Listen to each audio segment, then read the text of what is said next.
বাংলাদেশ থেকে ভারতে সোনা পাচারের চেষ্টা বানচাল করল বিএসএফ। ৫৫ লক্ষ টাকার সোনা সহ এক চোরা কারবারিকে গ্রেপ্তার করল তারা। শনিবার ঘটনাটি ঘটেছে রঘুনাথগঞ্জ থানার বয়রাঘাট এলাকায়। জানা যায়, গোপন সূত্রে খবর পেয়ে বিএসএফ এর ৭১ নম্বর ব্যাটালিয়নের জওয়ানরা শনিবার সকালে বয়রাঘাট এলাকায় অভিযান চালায় এবং এক মোটর বাইক আরোহীকে দেখে সন্দেহ হয় তাদের। এরপর তল্লাশি চালিয়ে মোটর বাইকে লুকিয়ে রাখা চোরাই সোনা উদ্ধার করে বিএসএফ এবং গ্রেপ্তার করে ওই চোরা চালানকারীকে। জানা গেছে, উদ্ধার হওয়া সোনার ওজন ৪৬১.২৯০ গ্রাম, যার বাজার মূল্য প্রায় ৫৫,৩৫,৪৮০ টাকা। চোরাই সোনার মধ্যে ২টি সোনার বিস্কুট ও ২টি সোনার টুকরো ছিল। বিএসএফ প্রাথমিক জিজ্ঞাসাবাদে জানতে পেরেছে ২০০০ টাকার বিনিময়ে ধৃত ব্যক্তি অন্য কাউকে মোটর বাইক সহ চোরাই সোনা দিতে যাচ্ছিল।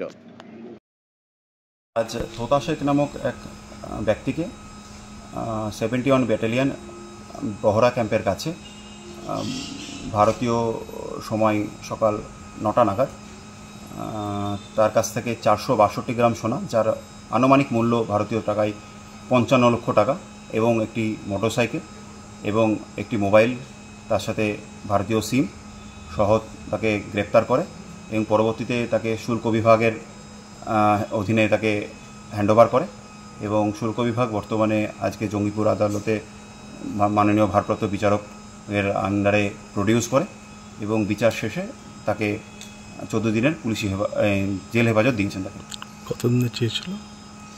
14 দিনই চেয়েছিল। আর কোথা থেকে? এটা বাংলাদেশ থেকে ভারতবর্ষে অনুপ্রবেশ করছিল।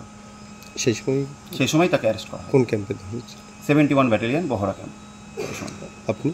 আমি অঙ্কিত মুখার্জি, বিশেষ সরকারি আইনজীবী, ভারত সরকার, শুল্ক বিভাগ।